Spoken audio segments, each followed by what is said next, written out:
What if I told you that the key to unlocking a truly vibrant and long life is not hidden in a complex medical breakthrough or a revolutionary new pill, but in a timeless wisdom that has guided a culture for centuries? A groundbreaking 2024 study from the University of Copenhagen followed 8,000 adults over the age of 65 for a decade. The results were astonishing.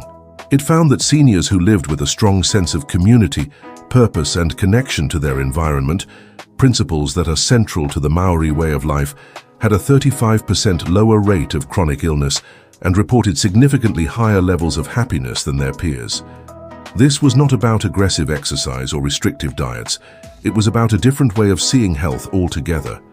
It was about balance. Today we journey to New Zealand to explore the profound Māori approach to health, a holistic philosophy known as Wairua. It is a powerful framework that views well-being not just as the absence of illness, but as a thriving balance between four essential pillars of life. This is not just fascinating cultural knowledge, it is practical, actionable wisdom that you can begin to weave into your own life, starting today, for a healthier and more fulfilling tomorrow. Before we begin, tell us in the comments now your age and where you are watching us from. We are reading and replying to every single comment. The Māori model of health, known as Te Whare Tapa Whā, envisions our well-being as a Whānau, or a meeting house. This house stands strong on four equal walls, each representing a crucial dimension of our health. If one wall is weak or damaged, the entire structure becomes unstable. For us to be truly well, all four walls must be nurtured and kept in balance. These four walls are Taha Tinana, our physical health; Taha Hinengaro, our mental and emotional health; Taha Whānau, our family and social health; and Taha Wairua, our spiritual health. And holding this entire structure up is the foundation, the Wairua, our connection to the land. We are going to explore each of these five pillars, starting with the one that forms the very ground beneath our feet. Let's begin with number 5. Number 5. Wairua, the foundation of life. In the Western world, we often see land as something to be owned, developed, or used. For the Māori, the relationship is much deeper. The word for land, Wairua, is also the word for a placenta. This is no coincidence. It reflects a profound belief that the land, Papatuanuku or Mother Earth, is what gives birth to and nourishes all life. Humans are not separate from nature. We are an integral part of it. A groundbreaking 2023 study published in the Journal of Gerontology found that seniors who engaged in just 30 minutes of what experts call green exercise, like walking in a park or gardening, 3 times a week, showed significantly lower levels of cortisol, the stress hormone, and reported a 40% improvement in mood compared to those who exercised indoors. The Māori have understood this intuitively for centuries. The land is not just a place, it is a source of identity, belonging, and profound well-being. Let me tell you about Thomas, an 81-year-old retired postal worker from a small town in the countryside. For years after his wife passed away, Thomas felt adrift. The world seemed to have lost its color. His days were spent indoors, watching television, and his old vibrancy had faded. He felt disconnected not just from people but from life itself. His daughter, concerned, remembered the joy her father used to take in his small vegetable garden. She gently encouraged him to start again, helping him build a few raised garden beds so he would not have to bend down so much. At first, Thomas was reluctant. It felt like a chore, but as his hands touched the soil, something began to shift. He started with just a few tomato plants and some herbs. He felt the warmth of the sun on his back, watched the slow and steady progress of his seedlings, and felt a forgotten sense of purpose begin to stir. His garden became his sanctuary. It was not just about growing vegetables, it was about reconnecting with the rhythm of life, the cycle of planting, nurturing, and harvesting. He started talking to his neighbors over the garden fence, sharing his tomatoes and zucchini. He felt the earth under his fingernails and for the first time in years, felt truly grounded. Thomas's story is a perfect example of Wairua in action. He re-established his connection to the land, and in doing so, he nourished his own roots, finding his way back to a life of vitality and connection. For the Māori, this connection is everything. It is the understanding that when we care for the land, we are also caring for ourselves, How can you embrace the principle of Wairua in your own life? It does not mean you need to move to the countryside. It can be as simple as starting a small herb garden on your windowsill. The act of tending to another living thing connects you to the cycles of nature. You could make a point to walk barefoot on the grass in a local park for a few minutes each day, a practice known as earthing, which some studies suggest can reduce inflammation and improve sleep.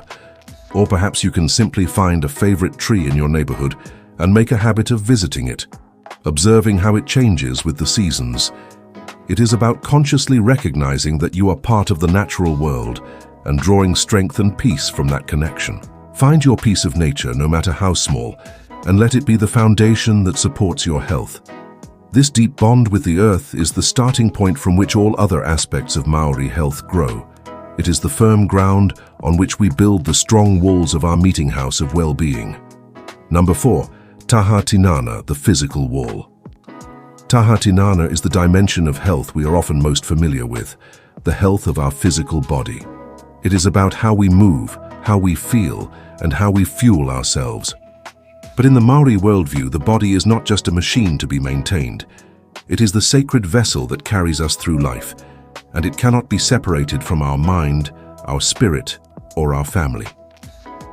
There is an ancient Māori proverb that says, "Tama tu, tama ora, tama noho, tama mate," which translates to an active person will remain healthy, while an idle one will become sick. This wisdom is now unequivocally backed by modern science. A landmark study from Harvard Medical School in 2022 tracked thousands of seniors and confirmed that regular, moderate physical activity was the single most powerful predictor of a long, healthy life, reducing the risk of heart disease, diabetes, and even certain cancers by up to 50%. Let's consider the story of Margaret, a 78-year-old former librarian. Margaret had always loved books more than bicycles. Her idea of exercise was walking to the mailbox. As she got older, her joints began to ache, her energy levels plummeted, and climbing the stairs to her apartment became a daunting task. She felt her world shrinking. Her doctor warned her about her rising blood pressure and suggested she start moving more, but the gym felt intimidating and overwhelming. Then her granddaughter introduced her to a local seniors walking group. It was not about speed or distance, it was about camaraderie and consistency. They met 3 times a week at a nearby park. At first, Margaret could only manage one slow lap, but surrounded by the cheerful chatter of her new friends, she kept at it. Slowly but surely, her stamina improved. Her aches began to subside, replaced by a newfound strength in her legs. She was no longer just walking, she was laughing and connecting. Within a year, Margaret had lost weight, her blood pressure was back in the healthy range, and she had more energy than she'd had in a decade. She discovered that movement was not a punishment, it was a celebration of what her body could do. The Māori approach to Taha Tinana also places a huge emphasis on nutrition, not just as fuel, but as a connection to the land and a source of life. The traditional Māori diet, or kai, was rich in foods gathered from the sea, rivers, and the bush. Think of nutrient-dense root vegetables like kumara, or sweet potato, which is a powerhouse of vitamins. A single medium-sized kumara provides over 400% of your daily recommended intake of vitamin A, which is crucial for sharp vision and a strong immune system. That is the equivalent of eating 4 large carrots. The diet was also rich in fish, providing essential omega-3 fatty acids. A recent Mayo Clinic report highlighted that consuming just 2 servings of fatty fish a week can reduce the risk of heart disease by over 30%. Imagine getting that benefit from a delicious meal rather than a supplement bottle. One key component was the puha, or sow thistle, a leafy green vegetable often used in traditional boil-ups. Puha is packed with vitamin C, an essential antioxidant for skin health and immune function. A single cup of cooked puha contains about 60 milligrams of vitamin C, which is roughly the same amount you would find in a large orange. So how can we apply the wisdom of Taha Tinana? It starts with gentle, consistent movement. You do not need to run a marathon. Find an activity you enjoy, like Margaret's walking group. It could be dancing, swimming, tai chi, or gardening. The key is to make it a regular and joyful part of your life. Aim for about 30 minutes of moderate activity most days of the week. This is not about pushing your body to its limits. It is about honoring it with movement. And when it comes to food, think simple and whole. Try incorporating more brightly colored vegetables into your meals. Swap out a processed snack for a piece of fruit. You do not need to completely overhaul your diet overnight. Start with small, sustainable changes. The Māori approach teaches us that caring for our physical body is a profound act of self-respect, building a strong wall that allows us to fully engage with the world and support the other dimensions of our well-being. Before we continue, if you have been enjoying the video so far, hit that like button so more seniors can see it and subscribe. Number 3. Taha Hinengaro, the mental and emotional wall. Taha Hinengaro is the health of our mind, our heart, our conscience, our thoughts, and our feelings. The Māori understand that the mind and body are inseparable. How we think and feel directly impacts our physical health, and vice versa. Have you ever felt that sensation people call a gut-wrenching feeling when you are worried, or the feeling of a heavy heart from sadness? That is the connection between your Hinengaro and your Tinana at play. A fascinating 2024 study from the Stanford Longevity Center demonstrated this link with incredible clarity. Researchers found that seniors who regularly practiced mindfulness and engaged in positive self-talk had significantly lower levels of inflammatory markers in their blood, which are linked to a host of age-related diseases, from arthritis to heart conditions. In essence, a healthy mind helps to create a healthy body. Let me share the story of David, a 75-year-old retired accountant. David was a master of numbers and logic, but he was a novice when it came to his own emotions. Throughout his life, he had prided himself on being stoic and unflappable, burying his worries under a mountain of work. After retirement, without the distraction of his job, the anxieties he had suppressed for decades began to surface. He became irritable, slept poorly, and found little joy in his daily life. His wife, Helen, noticed he was constantly dwelling on the past and worrying about the future, never truly present in the moment. She had recently joined a community class on mindfulness meditation and persuaded David to come along. He was skeptical, thinking it was all a bit too mystical for his practical mind. But the instructor guided the class through simple breathing exercises, teaching them to gently acknowledge their thoughts without judgment and bring their focus back to the present moment.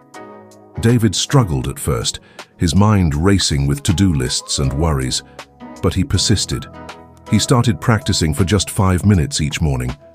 He would sit quietly and focus on the sensation of his breath entering and leaving his body. Slowly, almost imperceptibly, a change occurred. He began to notice the small wonders of his day, the taste of his morning coffee, the warmth of the sun on his face, the sound of birds outside his window. He learned that he did not have to be controlled by his anxious thoughts. He could observe them, like clouds passing in the sky, and let them go. His sleep improved, his mood lifted, and his relationship with Helen blossomed.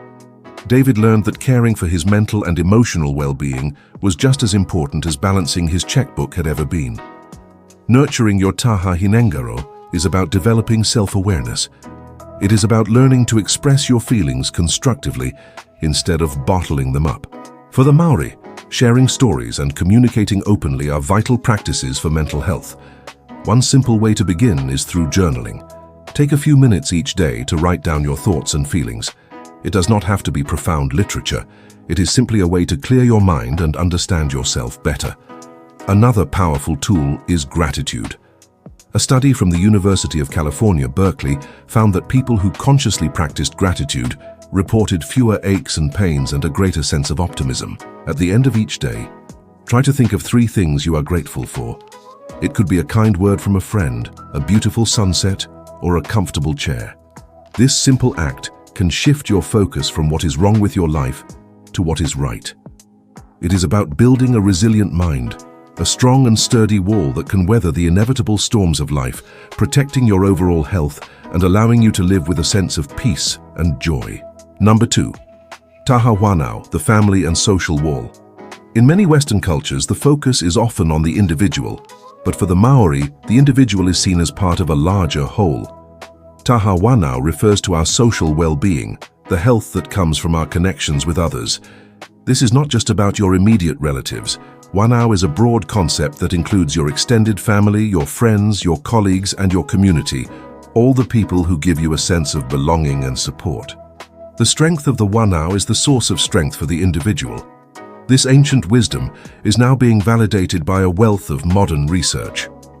A famous long-term study by Harvard, which has followed its participants for over 80 years, came to a powerful conclusion. The single most important predictor of a happy and healthy life is the quality of our relationships. People with strong social ties were found to live longer, stay sharper mentally, and experience more joy than those who were isolated. Let us talk about Eleanor, a 76-year-old retired piano teacher. Eleanor lived alone in the large house where she had raised her children. Her children and grandchildren lived in different cities, and while they called regularly, she often went days without seeing a familiar face. She was fiercely independent and did not want to be a burden to anyone, but a deep sense of loneliness had begun to creep into her life. Her days lacked purpose and she felt invisible. One afternoon, she saw a flyer at her local library for a volunteer program that paired seniors with elementary school children who needed help with their reading. Eleanor had spent her life teaching, and the idea sparked a flicker of interest. She signed up and was paired with a quiet, shy 7-year-old named Leo. Twice a week, Eleanor would visit the school and sit with Leo, patiently helping him sound out words and discover the magic of stories. She saw his confidence grow week by week, his face lighting up when he successfully read a whole page by himself. But it was not just Leo who was transformed. Eleanor had a reason to get up in the morning. She felt needed, valued, and connected. She became part of the school community, chatting with the teachers and other volunteers. She was no longer just Eleanor, the retiree living alone. She was Mrs. Eleanor, Leo's reading buddy. She had found a new Whānau. By giving her time and sharing her skills, she built a web of connections that filled her life with purpose and joy, proving that our well-being is deeply intertwined with the well-being of others. Strengthening your Taha Whānau is about actively nurturing your connections. It is about reaching out and both giving and receiving support. Make a conscious effort to connect with the important people in your life. This could be as simple as scheduling a weekly phone call with a sibling or a grandchild, or you could invite a neighbor over for a cup of tea. Think about the skills and wisdom you have accumulated over a lifetime. Like Eleanor, you could volunteer. Your local schools, hospitals, or charities are filled with opportunities to contribute and connect. Joining a club or a group that shares your interests, whether it is gardening, playing cards, or singing in a choir, is another wonderful way to build your Whānau. The goal is to create a strong network of support, a sturdy wall in your house of health that provides you with a sense of identity, belonging, and security. Because as the Māori have always known, we are stronger together. Number 1. Taha Wairua, the spiritual wall. We now arrive at the final, and for many Māori, the most essential wall of our house of health, Taha Wairua, our spiritual well-being. Now, it is very important to understand that this does not necessarily mean religion. For some, Taha Wairua is found in faith and a belief in a higher power, but for many others, it is about the unseen and unspoken energies that give life meaning. It is our life force, our connection to something larger than ourselves. It is about our values, our sense of purpose, and our personal identity, understanding who we are, where we come from, and where we are going. A powerful study published in the JAMA Psychiatry Journal in 2023 found that seniors who reported having a strong sense of purpose in life were 30% less likely to develop depression and had a significantly lower risk of cognitive decline. A strong Taha Wairua is like the central pillar that holds up the roof of the Whānau, giving the entire structure strength and integrity. Consider the story of Samuel, an 85-year-old former carpenter. Samuel had lived a good life, but as he entered his later years, he found himself grappling with a sense of insignificance. His life's work was done, his children were grown, and he often wondered what his legacy would be. He felt like a ship that had reached its harbor and was simply waiting for the tide to go out. His granddaughter, a young woman deeply interested in her family's history, began asking him questions about his own parents and grandparents. She brought over old, dusty photo albums and asked him to tell her the stories behind the faces. As Samuel began to recount the tales of his ancestors, their struggles, their triumphs, their journey to a new land, something remarkable happened. He was no longer just talking about the past. He was connecting to a chain of life that stretched back through generations. He realized that he was a vital link in that chain, a bridge between the past and the future. He began writing down these stories, creating a family history for his grandchildren and great-grandchildren. This project gave him a profound sense of purpose. He understood that his life was not just his own, it was part of a much larger story. He found his Taha Wairua not in a church, but in his whakapapa, his lineage. He reconnected with his own history and, in doing so, found a deep and abiding peace. His spirit, which had felt weary, was revitalized. He knew who he was because he knew where he came from. Nurturing your spiritual well-being is a deeply personal journey. For Samuel, it was exploring his family history. For you, it might be spending quiet time in nature, listening to music that moves you, or practicing meditation or prayer. It can be found in acts of kindness to others, which connect us to our shared humanity. Think about what truly matters to you. What are the values that guide your life? What gives you a sense of hope and meaning? Try to engage in activities that align with these values. If you value creativity, take up painting or join a choir. If you value learning, enroll in a course at a local college or watch documentaries about subjects that fascinate you. Find a quiet practice that allows you to connect with your inner self, whether it is 5 minutes of silent reflection in the morning or a peaceful walk at dusk. A strong Taha Wairua provides an anchor in difficult times. It is the core of our being, the source of our resilience, and the final crucial wall that completes our house of health, allowing us to live a truly vibrant, balanced, and meaningful life. So, there we have it. The 5 pillars of the Māori approach to health. Whenua, our connection to the land. Taha Tinana, our physical health. Taha Hinengaro, our mental and emotional well-being. Taha Whānau, our family and social connections. And Taha Wairua, our spiritual health. The true wisdom of this approach lies in its balance. It reminds us that we cannot focus on one aspect of our health while neglecting the others. A strong body is of little use without a peaceful mind. A sharp mind can be lonely without the support of family and friends. And all of these are grounded in our connection to the earth and guided by our sense of purpose. True, lasting health is not a destination we arrive at, but a house we must continually care for, ensuring each of its 4 walls and its foundation are strong and in balance. Which of these Maori principles of health resonates with you the most in your own life right now? Please share your thoughts in the comments below. If you found this video helpful, please subscribe and turn on notifications so you do not miss our future videos. Disclaimer: I am not a medical doctor. The information shared in this video is based on extensive research and experience helping people with their diets and lifestyles. It is for informational purposes only and is not a substitute for professional medical advice. Always consult with a qualified healthcare provider before making any changes to your health regimen.